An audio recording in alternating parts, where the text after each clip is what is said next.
Israel की सीनै पर्वत से वादा किए गए देश की यात्रा के 40 वर्षों का सारांश इस पुस्तक में है। गिनती की पुस्तक लोगों की सिनाई छोड़ने की अंतिम तैयारी के साथ शुरू होती है। मिस्र में दास्ता से मुक्त होने और फिर व्यवस्था, निर्गमन और लेव्य व्यवस्था को प्राप्त करने के बाद कैसे लोग यर्दन के तट पर पहुंचते हैं और अपने पूर्वजों से वादा किए गए देश को पार करने के लिए तैयार होते हैं। गिनती की पुस्तक में 36 अध्याय है। इस पुस्तक को बेहतर ढंग से समझने के लिए हमने 5 मुख्य बिंदुओं में विभाजित किया है। 1. इज़राइल वादा किए गए देश में प्रवेश करने की तैयारी करता है। गिनती की पुस्तक अध्याय 1। इसराइलियों की गिनती। इसराइलियों के मिस्र देश से निकल जाने के दूसरे वर्ष के दूसरे महीने के पहले दिन को यहोवा ने सीनै के जंगल में मिलाप वाले तंबू में मूसा से कहा, इसराइलियों की सारी मंडली के कुलों और पितरों के घरानों के अनुसार एक एक पुरुष की गिनती नाम ले लेकर करना। जितने इसराइली 20 वर्ष व उससे अधिक अवस्था के हो और जो युद्ध करने के योग्य हो, उन सबों को उनके दलों के अनुसार तू और हारून गिन ले, और तुम्हारे साथ एक एक गोत्र का एक एक पुरुष भी हो जो अपने पितरों के घराने का मुख्य पुरुष हो।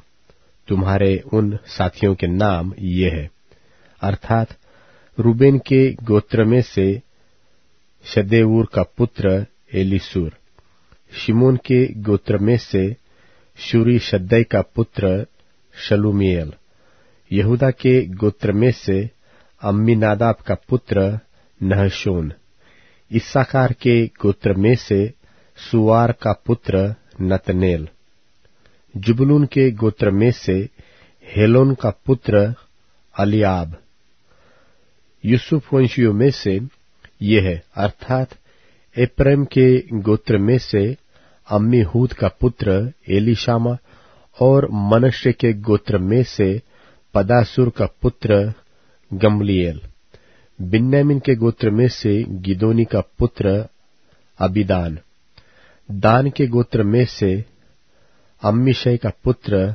अहीएजेर, आशेर के गोत्र में से अक्रोन का पुत्र पगीएल, गाद के गोत्र में से दुएल का पुत्र एल्यासाप, नप्ताली के गोत्र में से एनाम का पुत्र अहीरा।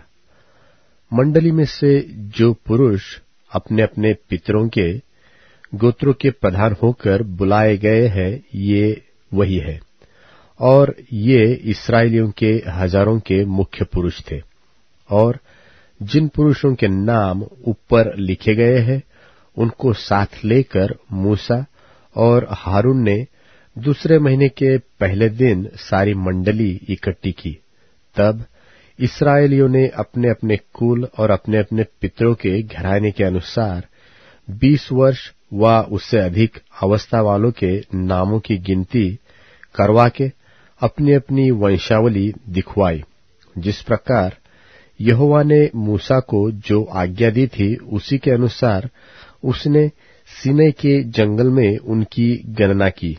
और इसराइल के पहलौठे रूबेन के वंश ने जितने पुरुष अपने कुल और अपने पितरों के घराने के अनुसार 20 वर्ष व उससे अधिक अवस्था के थे और जो युद्ध करने के योग्य थे, वे सब अपने अपने नाम से गिने गए।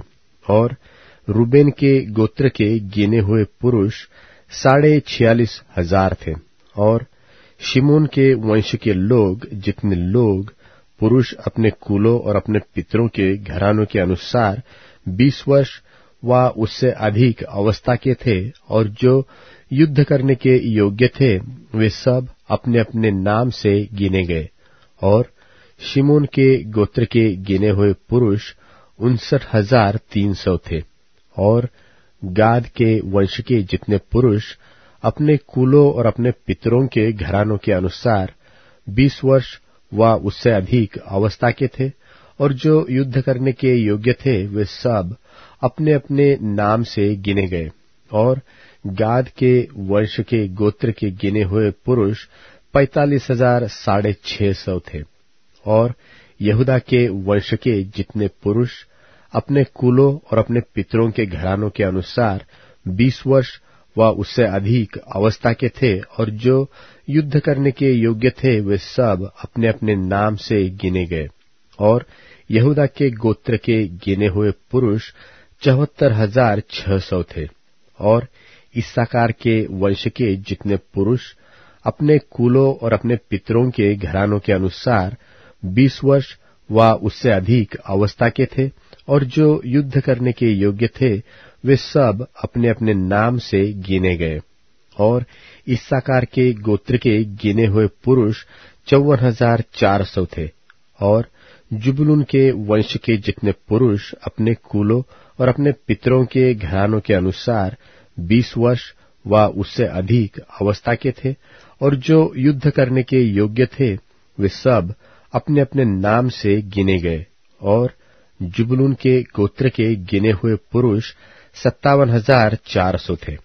और यूसुफ के वंश में से एप्रैम के वंश के जितने पुरुष अपने कुलों और अपने पितरों के घरानों के अनुसार 20 वर्ष व उससे अधिक अवस्था के थे, और जो युद्ध करने के योग्य थे वे सब अपने अपने नाम से गिने गए। और एप्रैम के गोत्र के गिने हुए पुरुष 40,500 थे।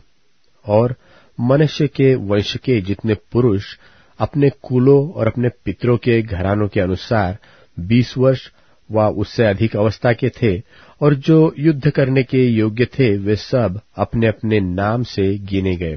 और मनश्शे के गोत्र के गिने हुए पुरुष 32,200 थे। और बिन्यामीन के वंश के जितने पुरुष अपने कुलों और अपने पितरों के घरानों के अनुसार 20 वर्ष व उससे अधिक अवस्था के थे, और जो युद्ध करने के योग्य थे वे सब अपने अपने नाम से गिने गए। और बिन्यामीन के गोत्र के गिने हुए पुरुष 35,400 थे। और दान के वंश के जितने पुरुष अपने कुलों और अपने पितरों के घरानों के अनुसार 20 वर्ष व उससे अधिक अवस्था के थे, और जो युद्ध करने के योग्य थे वे सब अपने अपने नाम से गिने गए। और दान के गोत्र के गिने हुए पुरुष 62,700 थे। और आशेर के वंश के जितने पुरुष अपने कुलों और अपने पितरों के घरानों के अनुसार 20 वर्ष व उससे अधिक अवस्था के थे, और जो युद्ध करने के योग्य थे वे सब अपने अपने नाम से गिने गए। और आशेर के गोत्र के गिने हुए पुरुष 41,500 थे। और नप्ताली के वंश के जितने पुरुष अपने कुलों और अपने पितरों के घरानों के अनुसार 20 वर्ष व उससे अधिक अवस्था के थे, और जो युद्ध करने के योग्य थे वे सब अपने अपने नाम से गिने गए। और नप्ताली के गोत्र के गिने हुए पुरुष 53,400 थे। इस प्रकार मूसा और हारून और इस्राएल के 12 प्रधानों ने, जो अपने अपने पितरों के घराने के प्रधान थे, उन सबों को गिन लिया, और उनकी गिनती यही थी।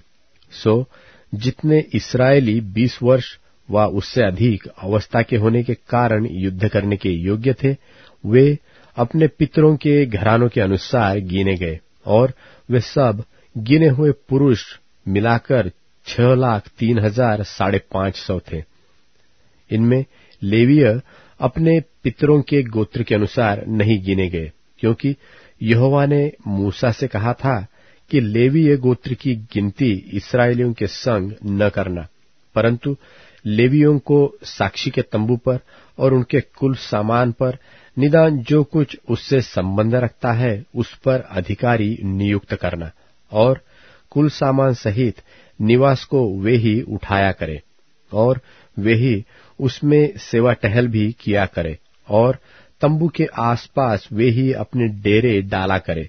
और जब जब निवास का कूच हो तब तब लेवीय उसको गिरा दे, और जब जब निवास को खड़ा करना हो तब तब लेवीय उसको खड़ा किया करे, और यदि कोई दूसरा समीप आए तो वह मार डाला जाए। और इस्राएली अपना अपना डेरा अपनी अपनी छावनी में और अपने अपने झंडे के पास खड़ा किया करे, पर लेवीय अपने डेरे साक्षी के तंबू ही की चारों ओर खड़े किया करे, कहीं ऐसा न हो कि इस्राएलियों की मंडली पर कोप भड़के। और लेवीय साक्षी के तंबू की रक्षा किया करे।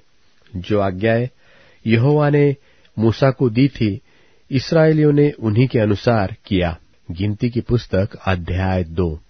फिर यहोवा ने मूसा और हारून से कहा, इस्राएली मिलाप वाले तंबू की चारों ओर और उसके आमने सामने अपने झंडे और अपने अपने पितरों के घराने के निशान के समीप अपने डेरे खड़े करे, और जो अपने पूर्व दिशा की ओर जहां सूर्योदय होता है अपने अपने दलों के अनुसार डेरे खड़े किया करे, कि वे यहूदा की छावनी वाले झंडे के लोग होंगे।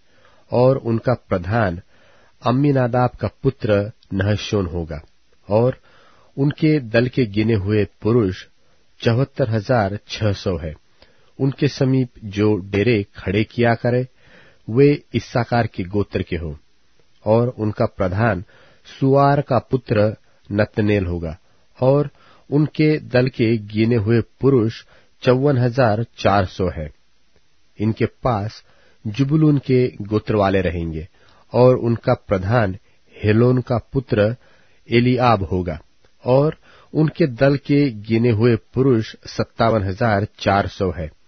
इस रीति से यहूदा की छावनी में जितने अपने अपने दलों के अनुसार गिने हुए हैं, सब मिलकर 1,86,400 है। पहले ये ही कूच किया करे।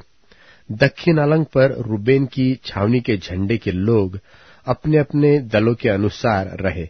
और उनका प्रधान शदेऊर का पुत्र एलीसूर होगा। और उनके दल के गिने हुए पुरुष 46,500 है। उनके पास जो डेरे खड़े किया करे वे शिमोन के गोत्र के होंगे। और उनका प्रधान सूरीशद्दै का पुत्र शलूमेल होगा। और उनके दल के गिने हुए पुरुष 59,300 है।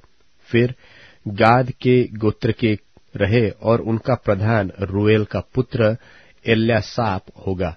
और उनके दल के गिने हुए पुरुष 45,650 है। रूबेन की छावनी में जितने अपने अपने दलों के अनुसार गिने गए वे सब मिलकर 1,01,450 है। दूसरा कूच इनका हो। उनके पीछे और सब छावनियों के बीचों बीच लेवियों की छावनी समेत मिलाप वाले तंबू का कूच हुआ करे।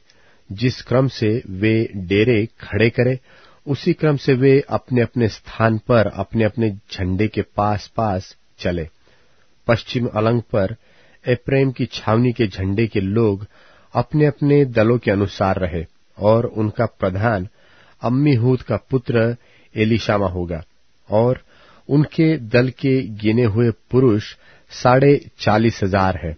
उनके समीप मनश्शे के गोत्र के रहे।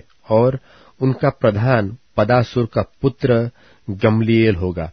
और उनके दल के गिने हुए पुरुष 32,200 है। फिर बिन्यामीन के गोत्र के रहे। और उनका प्रधान गिदोनी का पुत्र अबीदान होगा। और उनके दल के गिने हुए पुरुष 35,400 है। एप्रैम की छावनी में जितने अपने अपने दलों के अनुसार गिने गए हैं वे सब मिलकर 1,08,100 पुरुष है। तीसरा कूच इनका हो। उत्तर अलंग पर दान की छावनी के झंडे के लोग अपने अपने दलों के अनुसार रहे। और उनका प्रधान अम्मीशद्दै का पुत्र अहीएजेर होगा। और उनके दल के गिने हुए पुरुष 62,700 है। और उनके पास जो डेरे खड़े करे वे आशेर के गोत्र के रहे। और उनका प्रधान ओक्रान का पुत्र पगीएल होगा। और उनके दल के गिने हुए पुरुष 41,500 है। फिर नफ्ताली के गोत्र के रहे। और उनका प्रधान एनान का पुत्र अहीरा होगा। और उनके दल के गिने हुए पुरुष 53,400 है। और दान की छावनी में जितने गिने गए वे सब मिलकर 1,07,600 है। ये अपने अपने झंडे के पास पास होकर सबसे पीछे कूच करे। इस्राएलियों में से जो अपने अपने पितरों के घराने के अनुसार गिने गए वे ये ही है, और सब छावनियों के जितने पुरुष अपने अपने दलों के अनुसार गिने गए वे सब मिलकर 6,03,550 थे। परंतु यहोवा ने मूसा को जो आज्ञा दी थी उसके अनुसार लेवीय तो इस्राएलियों में गिने नहीं गए, और जो आज्ञा यहोवा ने मूसा को दी थी इस्राएली उन आज्ञाओं के अनुसार अपने अपने कुल और अपने अपने पितरों के घरानों के अनुसार अपने अपने झंडे के पास डेरे खड़े करते और कूच भी करते थे। गिनती की पुस्तक अध्याय 3। पहिलौठों की संति लेवियों का यहोवा से ग्रहण किया जाना। जिस समय यहोवा ने सीनै पर्वत के पास मूसा से बात की उस समय हारून और मूसा की यह वंशावली थी। हारून के पुत्रों के नाम ये है, नादाब जो उसका जेठा था, और अबीहू, एलियाजार और इतामार। हारून के पुत्र जो अभिषिक्त याजक थे और उनका संस्कार याजक का काम करने के लिए हुआ था, उनके नाम यही है। नादाब और अबीहू जिस समय सीनै के जंगल में यहोवा के सन्मुख ऊपरी आग ले गए उसी समय यहोवा के सामने मर गए थे, और वे पुत्रहीन भी थे। एलियाजर और इतामार अपने पिता हारून के सामने याजक का काम करते रहे। फिर यहोवा ने मूसा से कहा, लेवी गोत्रवालों को समीप ले आकर हारून याजक के सामने खड़ा कर कि वे उसकी सेवा टहल करें, और जो कुछ उसकी ओर से और अपनी मंडली की ओर से उन्हें सौंपा जाए उसकी रक्षा वे मिलाप वाले तंबू के सामने करें। इस प्रकार वे तंबू की सेवा करें। वे मिलाप वाले तंबू के कुल सामान की और इस्राएलियों की सौंपी हुई वस्तुओं की भी रक्षा करें। इस प्रकार वे तंबू की सेवा करें।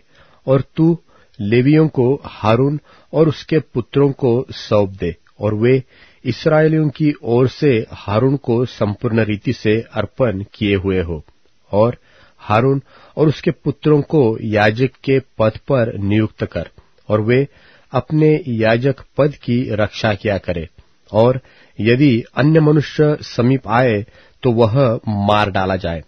फिर यहोवा ने मूसा से कहा, सुन, इस्राएली स्त्रियों के सब पहिलौठों की संति मैं इस्राएलियों में से लेवियों को ले लेता हूं, सो लेवीय मेरे ही हो, सब पहिलौठे मेरे हैं।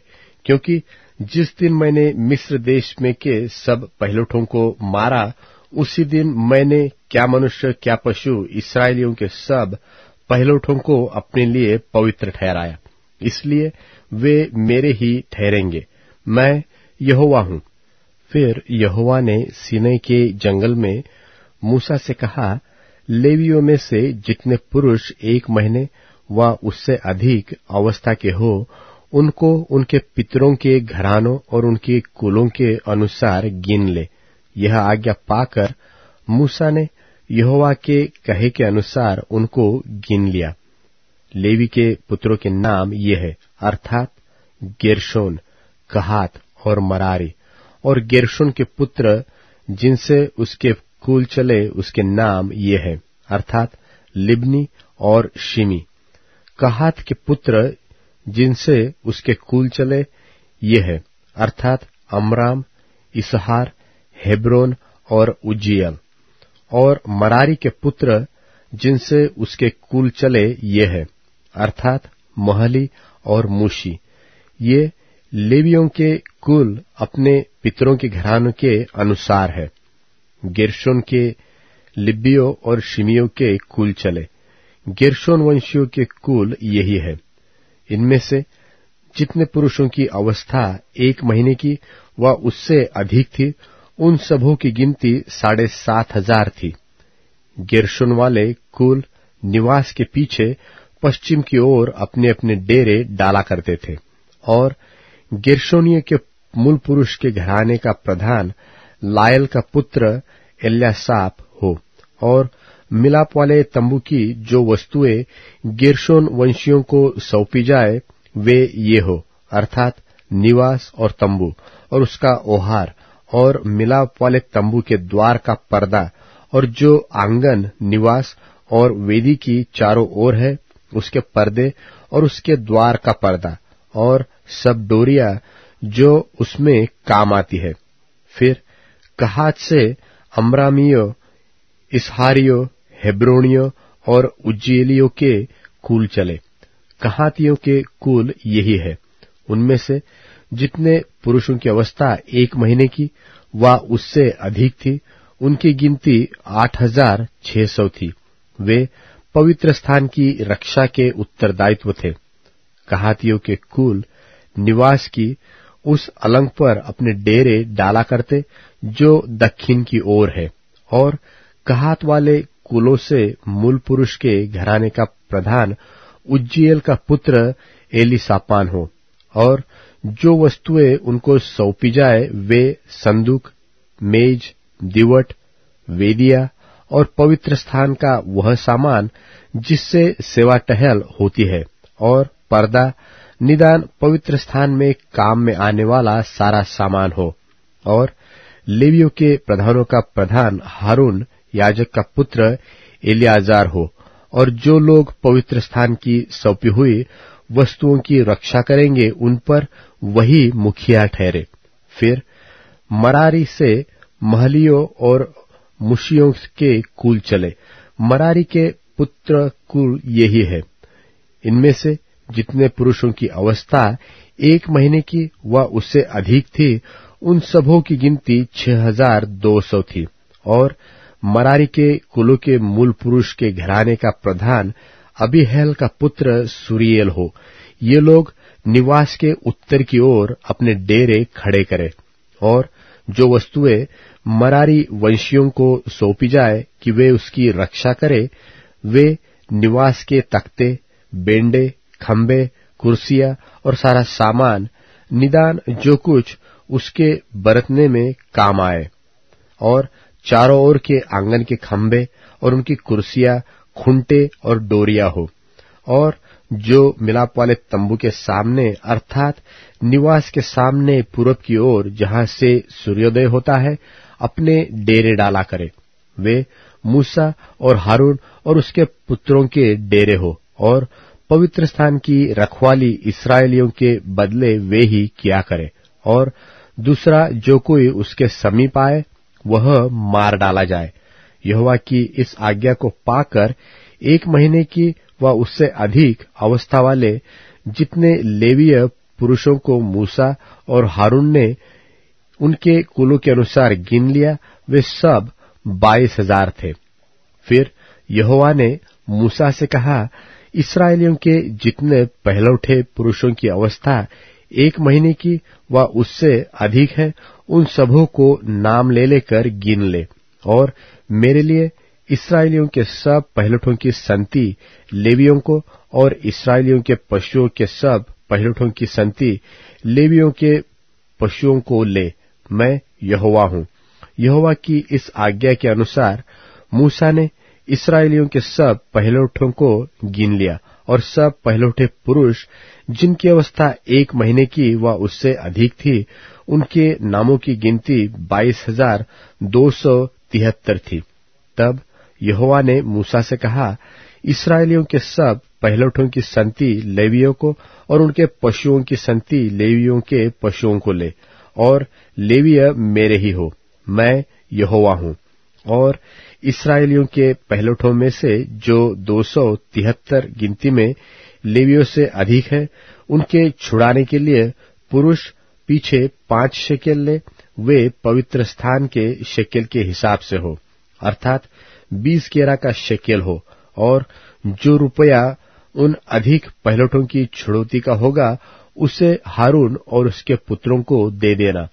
और जो इस्राएली पहलौठे लेवियों के द्वारा छुड़ाए हुओं से अधिक थे, उनके हाथ से मूसा ने छुड़ौती का रुपया लिया, और 1,365 शेकेल रुपया पवित्र स्थान के शेकेल के हिसाब से वसूल हुआ।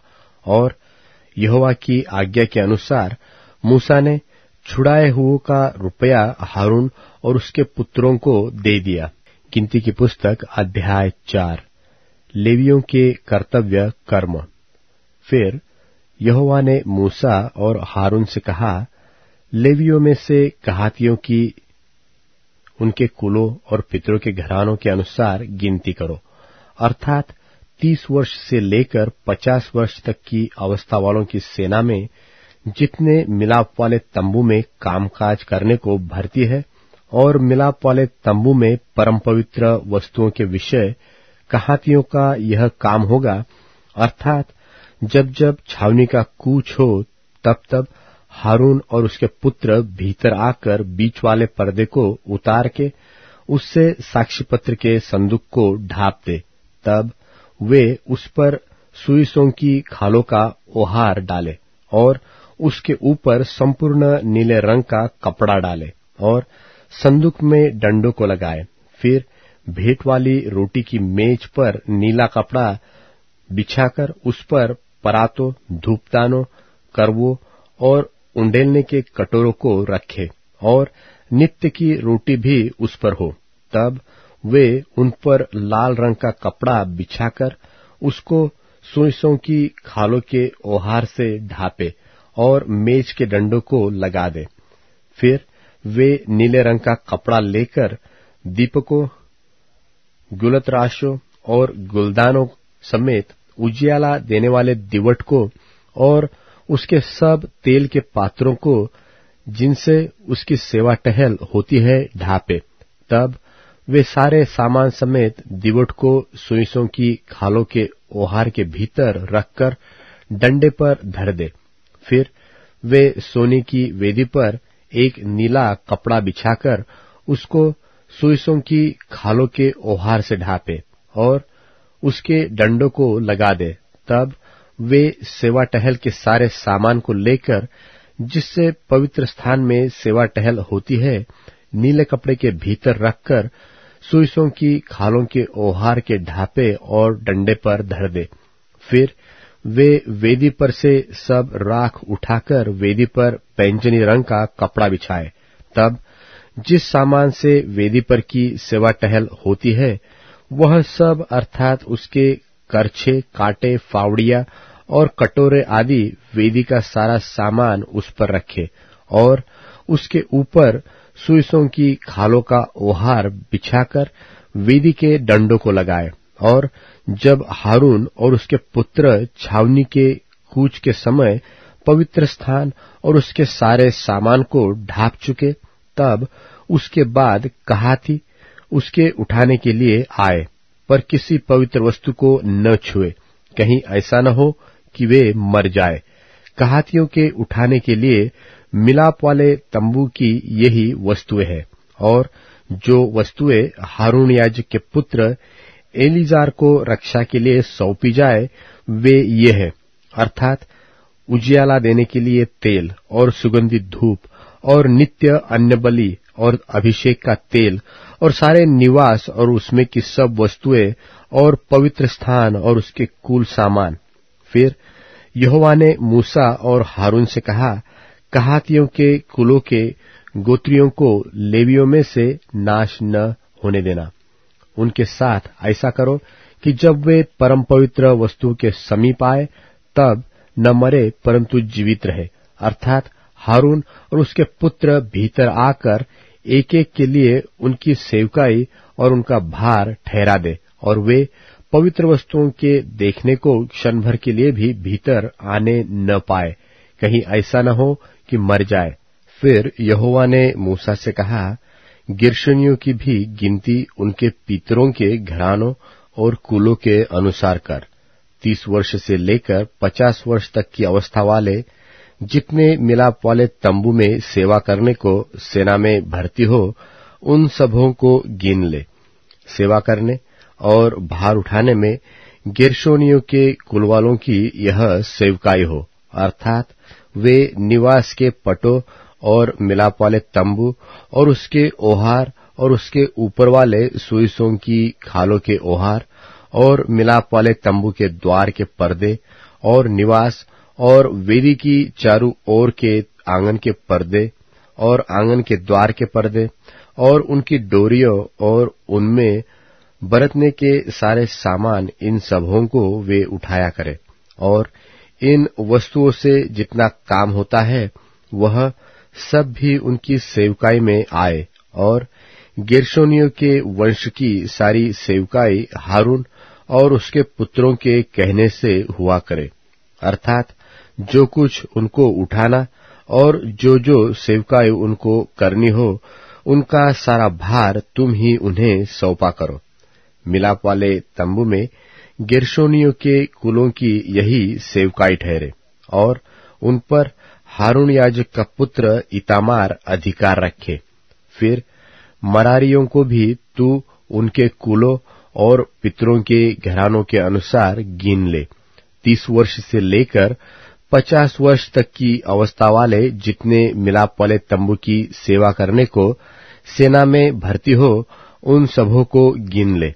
और मिलाप वाले तंबू में कि जिन वस्तुओं के उठाने की सेवकाई उनको मिले वे ये हो, अर्थात निवास के तख्ते, बेंडे, खंबे और कुर्सियां, और चारों ओर के आंगन के खंबे और उनकी कुर्सियां, खुंटे, डोरिया और भांति भांति के बर्तन का सारा सामान, और जो सामान ढोने के लिए उनको सौंपा जाए, उनमें से एक एक वस्तु का नाम लेकर तुम गिन दो। मरारियों के कुलों की सारी सेवकाई जो उन्हें मिलाप वाले तंबू के विषय करनी होगी वह यही है, वह हारून याजक के पुत्र इतामार के अधिकार में रहे। तब मूसा और हारून और मंडली के प्रधानों ने कहातियों के वंश को उनके कुलों और पितरों के घरानों के अनुसार 30 वर्ष से लेकर 50 वर्ष की अवस्था के जितने मिलाप वाले तंबू की सेवकाई करने को सेना में भर्ती हुए थे, उन सबों को गिन लिया। और जो अपने अपने कुल के अनुसार गिने गए वे 2750 थे। कहातियों के कुलों में से जितने मिलाप वाले तंबू में सेवा करने वाले गिने गए वे इतने ही थे। जो आज्ञा यहोवा ने मूसा के द्वारा दी थी उसी के अनुसार मूसा और हारून ने इनको गिन लिया। और गेर्शोनियों में से जो अपने कुलों और पितरों के घरानों के अनुसार गिने गए, अर्थात 30 वर्ष से लेकर 50 वर्ष तक की अवस्था के जो मिलाप वाले तंबू की सेवकाई करने को सेना में भर्ती हुए थे, उनकी गिनती उनके कुलों और पितरों के घराने के अनुसार 2630 थी। गेर्शोनियों के कुलों में से जितने मिलाप वाले तंबू में सेवा करने वाले गिने गए वे इतने ही थे। यहोवा की आज्ञा के अनुसार मूसा और हारून ने इनको गिन लिया। फिर मरारियों के कुलों में से जो अपने कुलों और पितरों के घरानों के अनुसार गिने गए, अर्थात 30 वर्ष से लेकर 50 वर्ष तक की अवस्था के जो मिलाप वाले तंबू की सेवकाई करने को सेना में भर्ती हुए थे, उनकी गिनती उनके कुलों के अनुसार 3200 थी। मरारियों के कुलों में से जिनको मूसा और हारून ने यहोवा की उस आज्ञा के अनुसार जो मूसा के द्वारा मिली थी गिन लिया, वे इतने ही थे।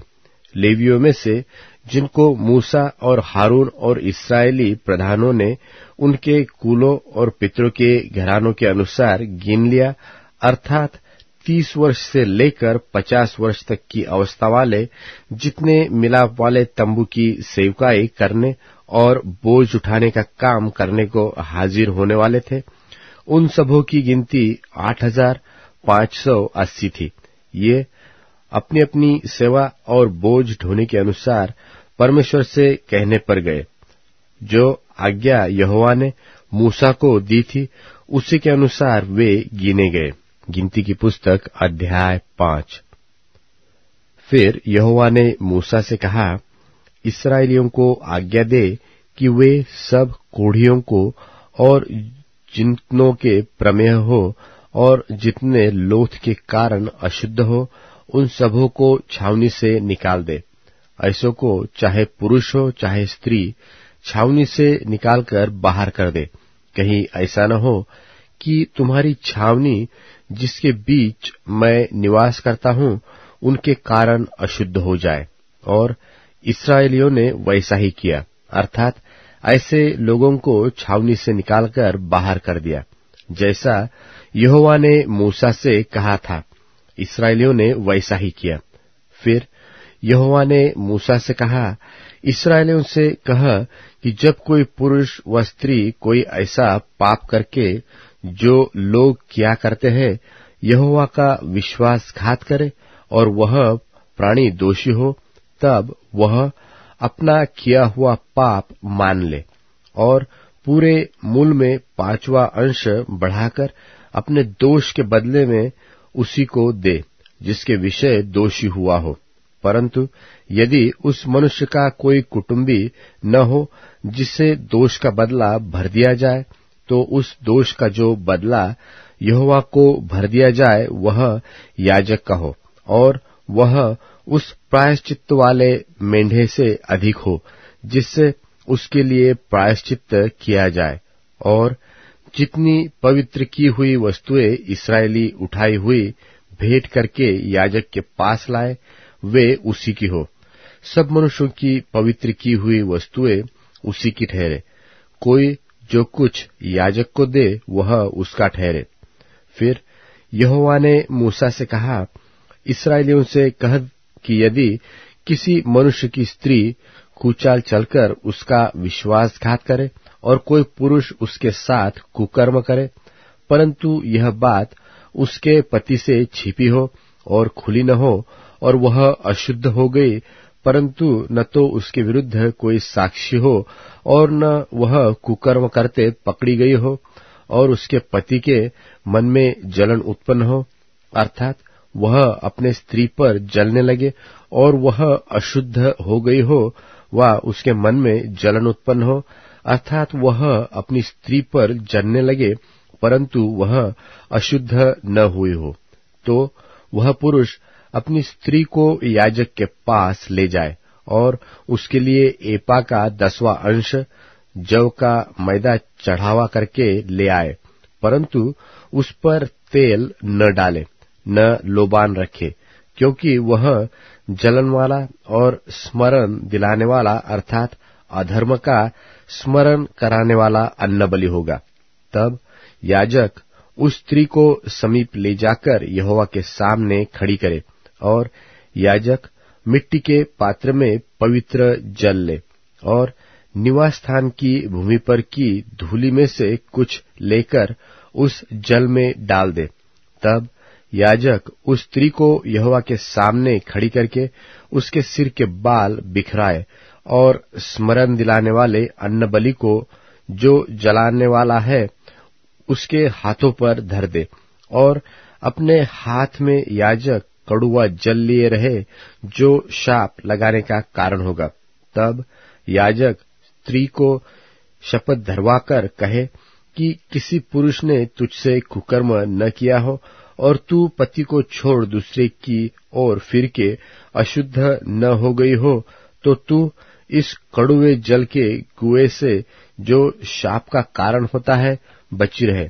पर यदि तू अपने पति को छोड़ दूसरे की ओर फिर के अशुद्ध हो गई हो और तेरे पति को छोड़ किसी दूसरे पुरुष ने तुझसे प्रसंग किया हो, और याजक उसे शाप देने वाली शपथ धराकर कहे, यहोवा तेरी जांघ सड़ाए और तेरा पेट फुलाए, और लोग तेरा नाम लेकर शाप और धिक्कार दिया करे, अर्थात वह जल जो शाप का कारण होता है तेरी अतड़ियों में जाकर तेरे पेट को फुलाए और तेरी जांघ को सड़ा दे। तब वह स्त्री कहे, आमीन आमीन। तब याजक ये शाप के शब्द पुस्तक में लिखकर उस कड़ुए जल में मिटा के उस स्त्री को वह कड़ुआ जल पिलाए जो शाप का कारण होता है, और वह जल जो शाप का कारण होता उस स्त्री के पेट में जाकर कड़ुआ हो जाएगा, और याजक स्त्री के हाथ में से जलने वाले अन्नबलि को लेकर यहोवा के आगे हिलाकर वेदी के समीप पहुंचाए, और याजक उस अन्न बलि में से उसका स्मरण दिलाने वाला भाग अर्थात मुट्ठी भर लेकर वेदी पर जलाए, और उसके बाद स्त्री को वह जल पिलाए।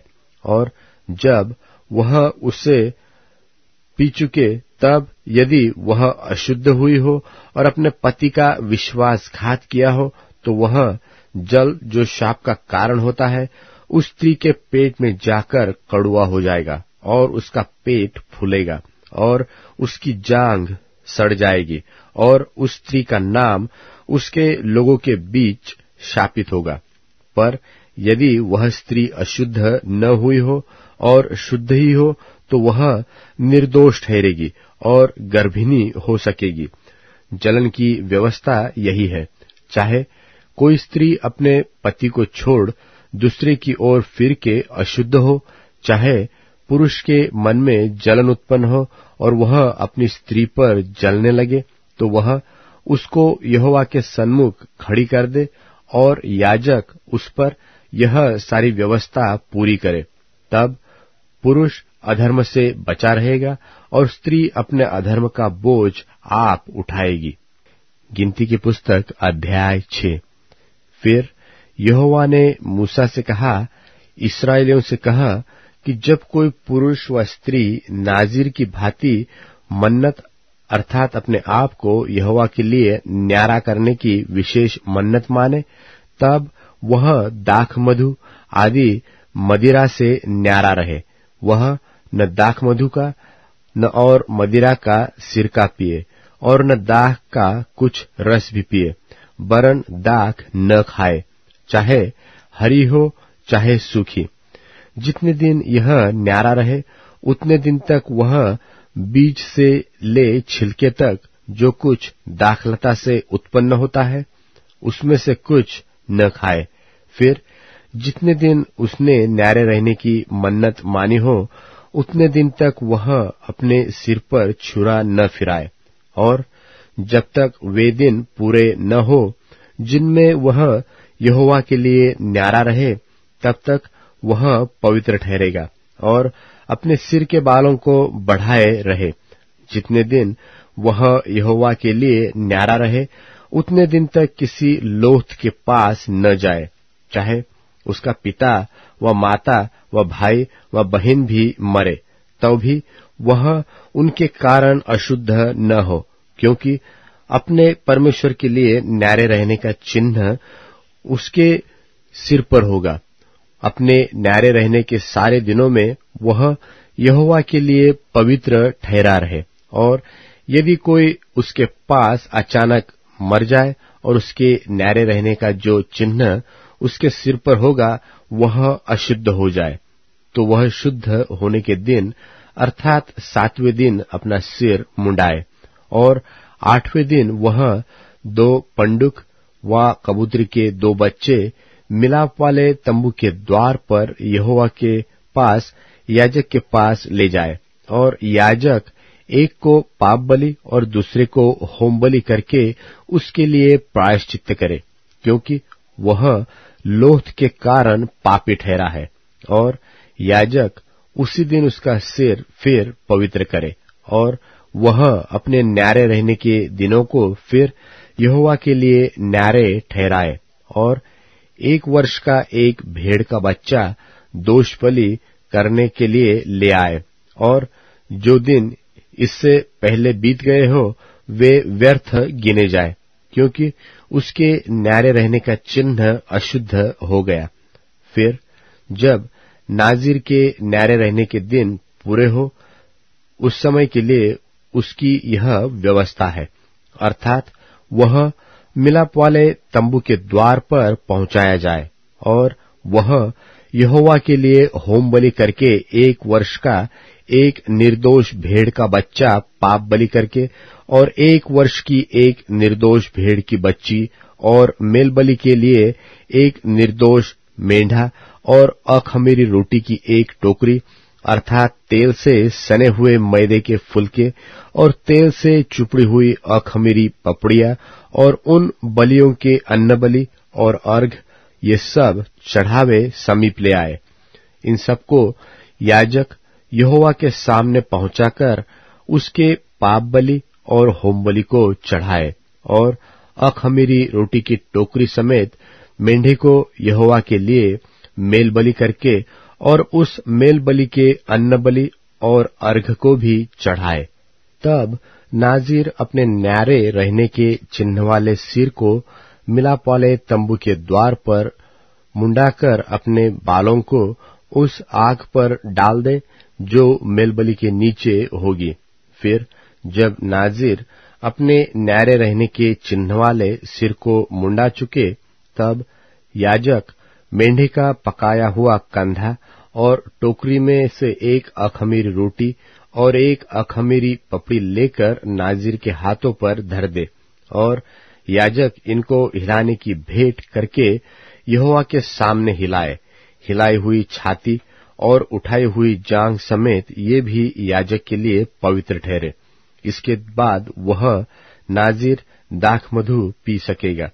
नाज़ीर की मन्नत की और जो चढ़ावा उसको अपने न्यारे होने के कारण यहोवा के लिए चढ़ाना होगा, उसकी भी यही व्यवस्था है।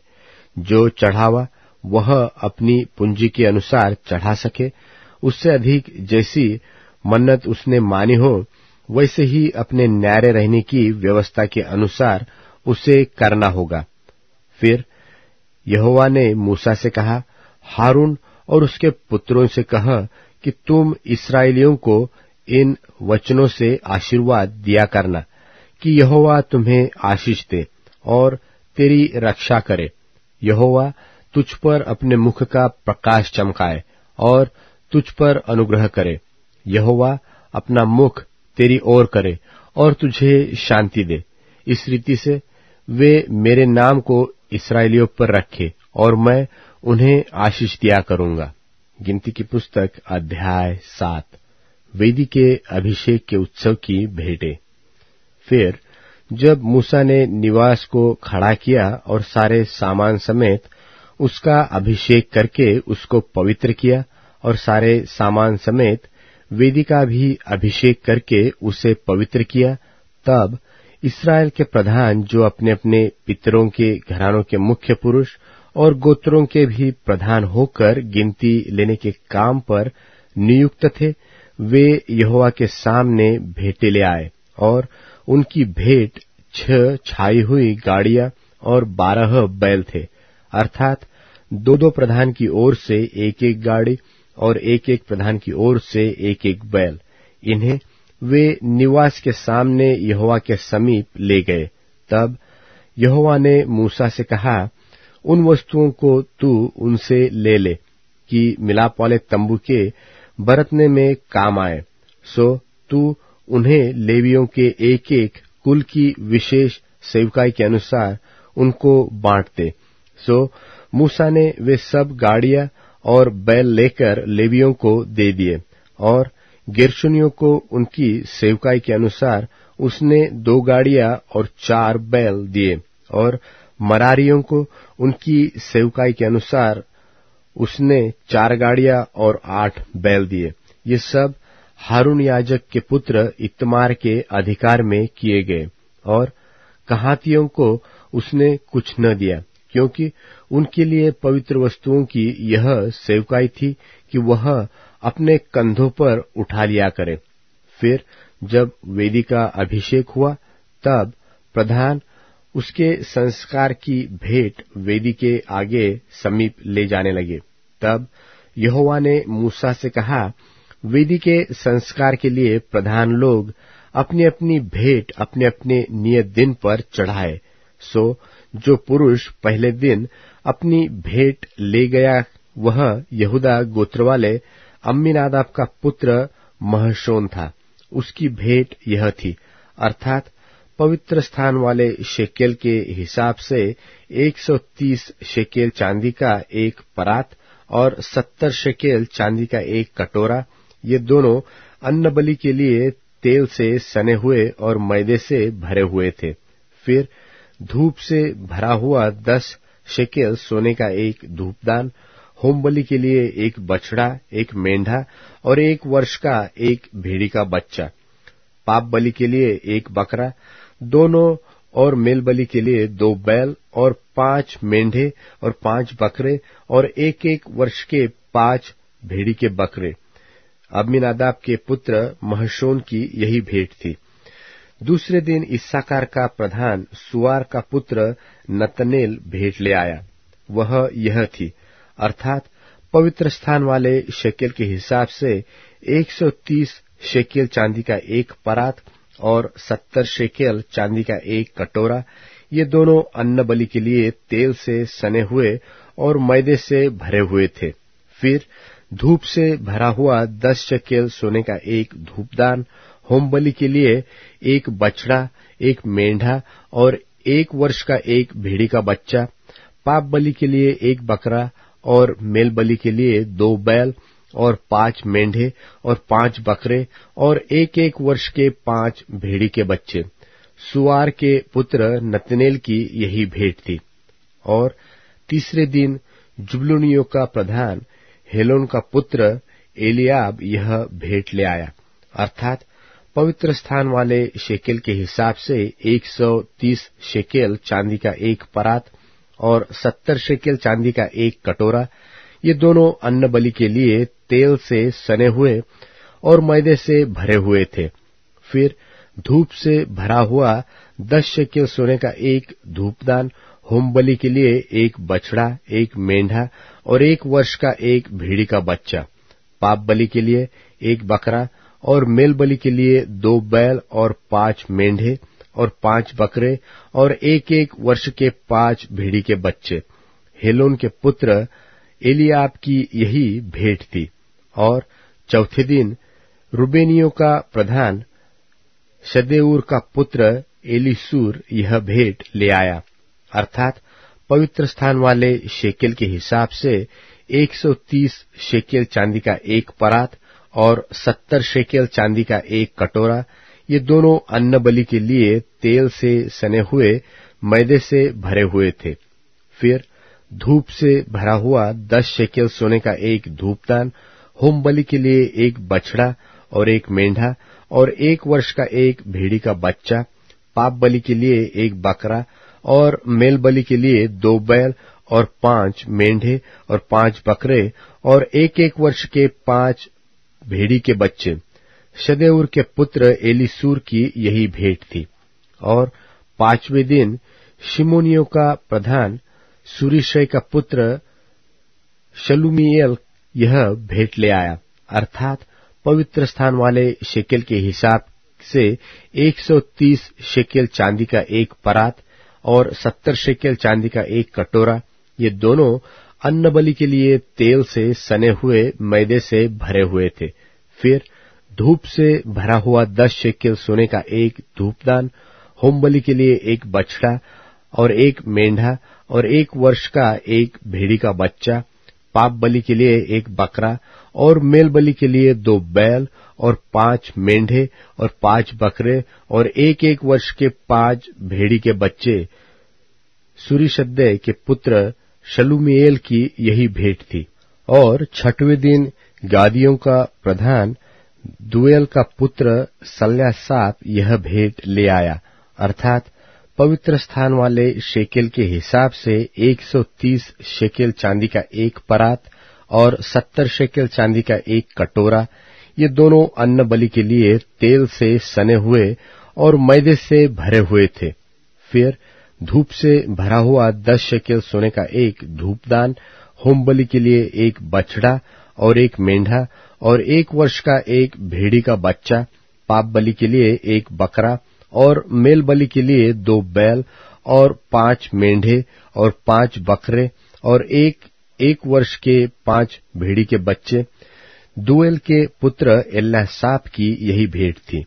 और 7वें दिन एप्रेमियों का प्रधान अम्मीहूद का पुत्र शालीशामा यह भेंट ले आया, अर्थात पवित्र स्थान वाले शेकेल के हिसाब से 130 शेकेल चांदी का एक परात और 70 शेकेल चांदी का एक कटोरा।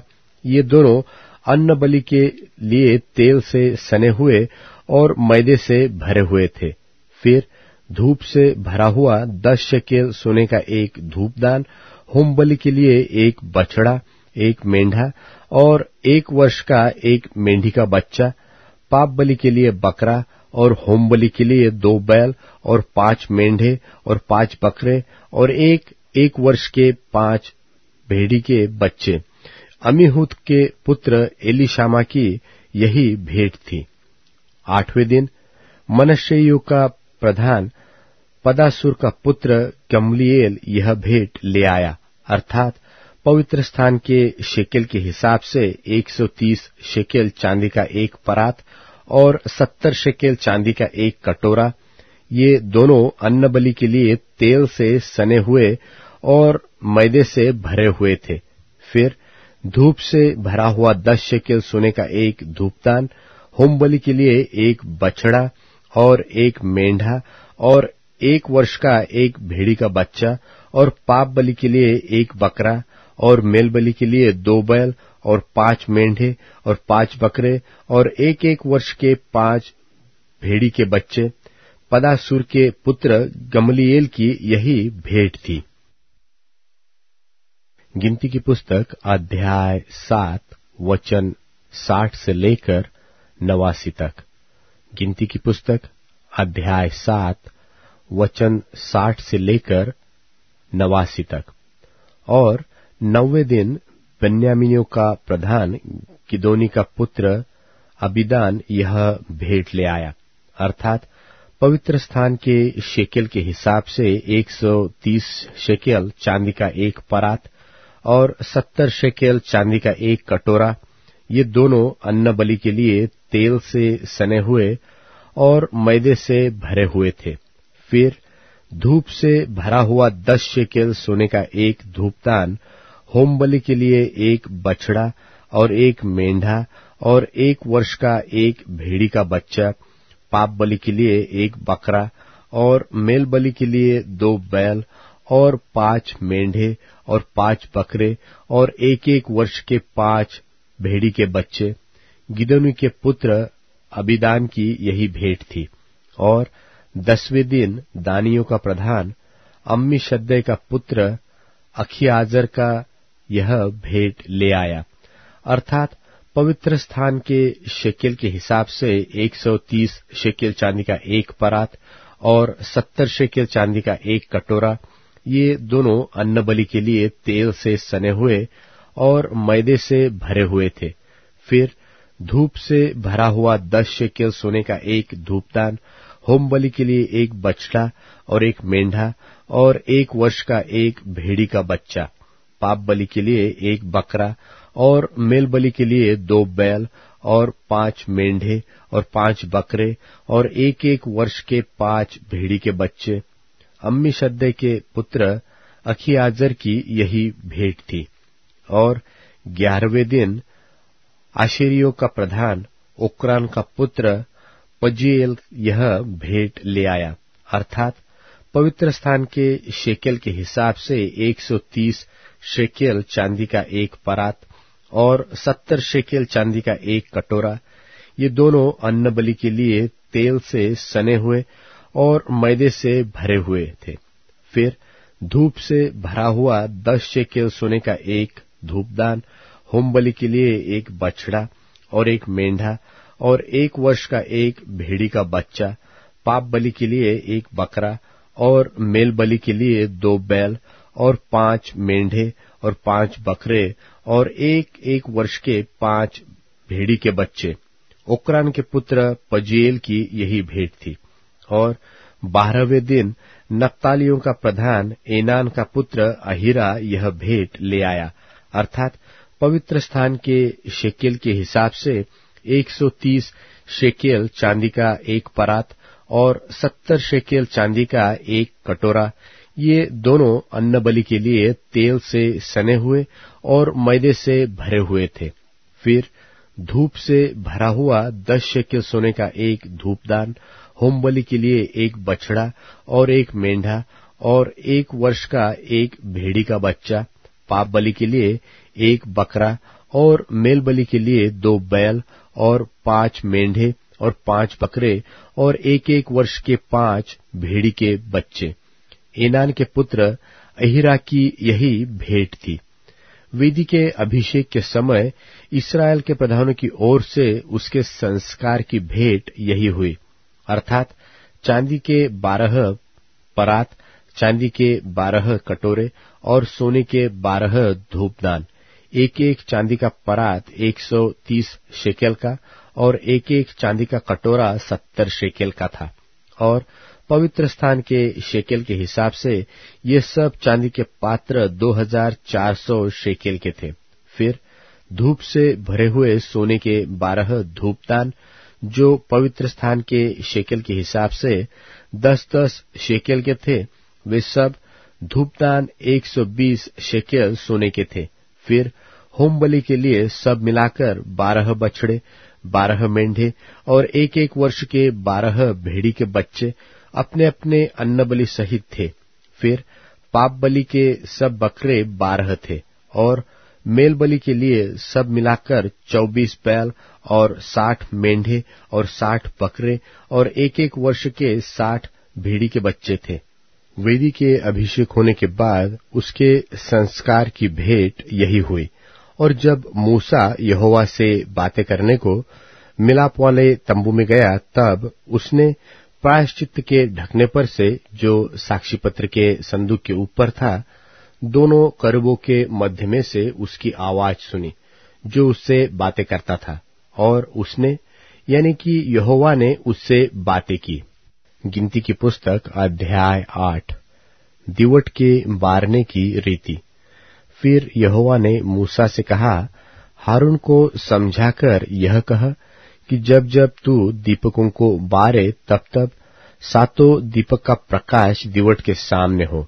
निदान हारून ने वैसा ही किया, अर्थात जो आज्ञा यहोवा ने मूसा को दी थी, उसी के अनुसार उसने दीपकों को बारा कि वे दिवट के सामने उजियाला दे। और दिवट की बनावट यह थी, अर्थात यह पाए से लेकर फूलों तक गढ़े हुए सोने का बनाया गया था। जो नमूना यहोवा ने मूसा को दिखलाया था, उसी के अनुसार उसने दिवट को बनाया। लेवियों के नियुक्त होने का वर्णन। फिर यहोवा ने मूसा से कहा, इस्राएलियों के मध्य में से लेवियों को अलग लेकर शुद्ध कर। उन्हें शुद्ध करने के लिए तू ऐसा कर कि पावन करने वाला जल उन पर छिड़क दे। फिर वे सर्वांग मुंडन कराए और वस्त्र धोए और वे अपने को स्वच्छ करे। तब वे तेल से सने हुए मैदे के अन्नबलि समेत एक बछड़ा ले ले, और तू पाप बलि के लिए एक दूसरा बछड़ा लेना, और तू लेवियों को मिलाप वाले तंबू के सामने समीप पहुंचाना और इस्राएलियों की सारी मंडली को इकट्ठा करना। तब तू लेवियों को यहोवा के आगे समीप ले आना और इस्राएली अपने अपने हाथ उन पर रखे। तब हारून लेवियों को यहोवा के सामने इस्राएलियों की ओर से हिलाई हुई भेंट करके अर्पण करे कि वे यहोवा की सेवा करने वाले ठहरे। और लेवीय अपने अपने हाथ उन बछड़ों के सिरों पर रखे।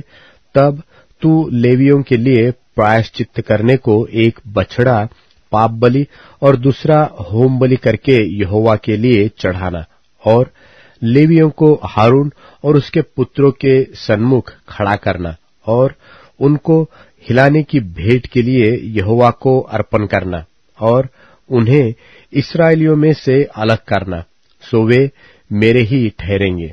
और जब तू लेवियों को शुद्ध करके हिलाई हुई भेंट के लिए अर्पण कर चुके, उसके बाद वे मिलाप वाले तंबू संबंधी सेवा टहल करने के लिए अंदर आया करें, क्योंकि वे इस्राएलियों में से मुझे पूरी रीति से अर्पण किए हुए हैं। मैंने उनको सब इस्राएलियों में से एक एक स्त्री के पहलौठे की संति अपना कर लिया है।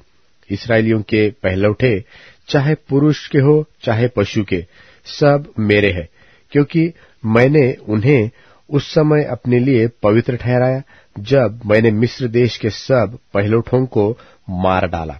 और मैंने इस्राएलियों के सब पहलौठों के बदले लेवियों को ले लिया है। उन्हें लेकर मैंने हारून और उसके पुत्रों को इस्राएलियों में से दान करके दे दिया है, कि वे मिलाप वाले तंबू में इस्राएलियों के निमित्त सेवकाई और प्रायश्चित किया करे। कहीं ऐसा न हो कि जब इस्राएली पवित्र स्थान के समीप आए तब उन पर कोई महाविपत्ति आ पड़े। लेवियों के विषय यहोवा की यह आज्ञा पाकर मूसा और हारून और इस्राएलियों की सारी मंडली ने उनके साथ ठीक वैसा ही किया। लेवियों ने तो अपने को पाप से पावन किया और अपने अपने वस्त्रों को धो डाला, और हारून ने उन्हें यहोवा के सामने हिलाई हुई भेंट के निमित्त अर्पण किया और उन्हें शुद्ध करने को उसके लिए प्रायश्चित भी किया।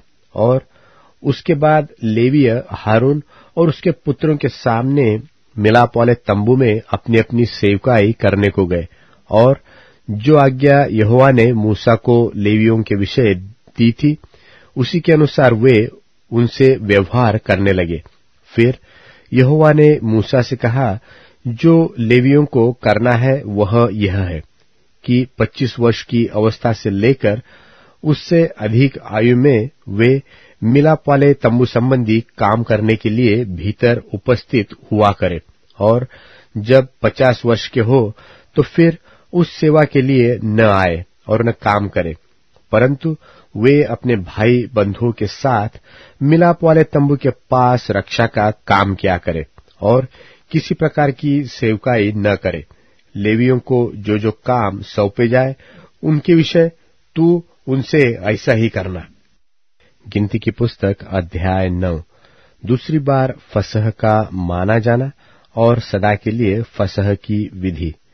इस्राएलियों के मिस्र देश से निकलने के दूसरे वर्ष के पहले महीने में यहोवा ने सीनै के जंगल में मूसा से कहा, इस्राएली फसह नाम पर्व को उसके नियत समय पर माना करे, अर्थात इसी महीने के 14वें दिन को गोधूली के समय तुम लोग उसे सब विधियों और नियमों के अनुसार मानना।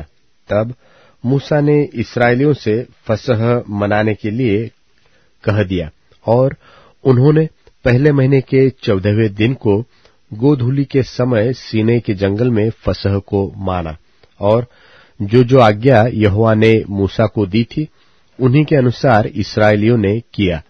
परंतु जितने लोग किसी मनुष्य की लोथ के द्वारा अशुद्ध होने के कारण उस दिन फसह को न मान सके, वे उसी दिन मूसा और हारून के समीप जाकर मूसा से कहने लगे, हम लोग एक मनुष्य की लोथ के कारण अशुद्ध है, परंतु हम क्यों रुके रहे और इस्राएलियों के संग यहोवा का चढ़ावा नियत समय पर क्यों न चढ़ाए। मूसा ने उनसे कहा, ठहरे रहो, मैं सुन लूं कि यहोवा तुम्हारे विषय में क्या आज्ञा देता है। यहोवा ने मूसा से कहा, इस्राएलियों से कह कि चाहे तुम्हारे वंश में से कोई भी किसी लोथ के कारण अशुद्ध हो व दूर की यात्रा पर हो, तो भी वह यहोवा के लिए फसह को माने। वे उसे दूसरे महीने के 14वें दिन की गोधूली के समय माने, और फसह के बलि पशु के मांस को अखमीरी रोटी और कड़ुए सागपात के साथ खाए, और उसमें से कुछ भी बिहान तक न रख छोड़े और न उसकी कोई हड्डी तोड़े। वे उस पर्व को फसह की सारी विधियों के अनुसार माने, परंतु जो मनुष्य शुद्ध हो और यात्रा पर न हो परंतु फसह के पर्व को न माने, वह प्राणी अपने लोगों में से नाश किया जाए। उस मनुष्य को यहोवा का चढ़ावा नियत समय पर न ले आने के कारण अपने पाप का बोझ उठाना पड़ेगा। और यदि कोई परदेशी तुम्हारे साथ रहकर चाहे कि यहोवा के लिए फसह माने, तो वह उसी विधि और नियम के अनुसार उसको माने। देशी और परदेशी दोनों के लिए तुम्हारी एक ही विधि हो। इस्राएलियों की यात्रा की रीति। जिस दिन निवास, जो साक्षी का तंबू भी कहलाता है, खड़ा किया गया, उस दिन बादल उस पर छा गया और संध्या को वह निवास पर आग सा दिखाई दिया और भोर तक दिखाई देता रहा, और नित्य ऐसा ही हुआ करता था। अर्थात दिन को बादल छाया रहता और रात को आग दिखाई देती थी, और जब जब वह बादल तंबू पर से उठ जाता, तब इस्राएली प्रस्थान करते थे, और जिस स्थान पर बादल ठहर जाता था, वही इस्राएली अपने डेरे खड़े करते थे। यहोवा की आज्ञा से इस्राएली कूच करते थे, और यहोवा ही की आज्ञा से वे डेरे खड़े भी करते थे। और जितने दिन तक वह बादल निवास पर ठहरा रहता, उतने दिन तक वे डेरे डाले पड़े रहते थे। और जब जब बादल बहुत दिन निवास पर छाया रहता, तब इस्राएली यहोवा की आज्ञा मानते और प्रस्थान नहीं करते थे। और कभी कभी वह बादल थोड़े ही दिन तक निवास पर रहता, और तब वे यहोवा की आज्ञा से डेरे डाले पड़े रहते थे, और फिर यहोवा ही की आज्ञा से वे प्रस्थान करते थे। और कभी कभी बादल केवल संध्या से भोर तक रहता, और जब वह भोर को उठ जाता, तब वे प्रस्थान करते थे। और यदि वह रात दिन बराबर रहता, तो जब बादल उठ जाता, तब ही वे प्रस्थान करते थे। वह बादल चाहे 2 दिन, चाहे महीना, चाहे वर्ष भर जब तक निवास पर ठहरा रहता, तब तक इस्राएली अपने डेरों में रहते और प्रस्थान नहीं करते थे। परंतु जब वह उठ जाता, तब वे प्रस्थान करते थे। यहोवा की आज्ञा से वे अपने डेरे खड़े करते, और यहोवा ही की आज्ञा से वे प्रस्थान करते थे। जो आज्ञा यहोवा मूसा के द्वारा देता था, उसको वे माना करते थे। गिनती की पुस्तक अध्याय 10। चांदी की तुरहियों के बनाने और व्यवहार में लाने की विधि। फिर यहोवा ने मूसा से कहा, चांदी की 2 तुरहियां गढ़ के बनाई जाए। तू उनको मंडली के बुलाने और छावनियों के प्रस्थान करने के काम में लाना। और जब वे दोनों फूंकी जाए, तब सारी मंडली मिलाप वाले तंबू के द्वार पर तेरे पास इकट्ठी हो जाए। और यदि एक ही तुरही फूंकी जाए, तो प्रधान लोग जो इस्राएल के हजारों के मुख्य पुरुष हैं, तेरे पास इकट्ठे हो जाए। जब तुम लोग सांस बांधकर फूको, तो पूरब दिशा की छावनियों का प्रस्थान हो, और जब तुम दूसरी बेर सांस बांधकर फूको, तब दक्षिण दिशा की छावनियों का प्रस्थान हो। उनके प्रस्थान करने के लिए वे सांस बांधकर फूंके। और जब लोगों को इकट्ठा करके सभा करनी हो, तब भी फूंकना, परंतु सांस बांधकर नहीं। और हारून के पुत्र जो याजक है, वे उन तुरहियों को फूंका करें। यह बात तुम्हारी पीढ़ी पीढ़ी के लिए सर्वदा की विधि रहे। और जब तुम अपने देश में किसी सताने वाले बैरी से लड़ने को निकलो, तब तुरहियों को सांस बांधकर फूंकना। तब तुम्हारे परमेश्वर यहोवा को तुम्हारा स्मरण आएगा, और तुम अपने शत्रुओं से बचाए जाओगे। और अपने आनंद के दिन में और अपने नियत पर्वों में और महीनों के आदि में अपने होम बलियों और मेल बलियों के साथ उन तुरहियों को फूंकना। इससे तुम्हारे परमेश्वर को तुम्हारा स्मरण आएगा। मैं तुम्हारा परमेश्वर यहोवा हूँ।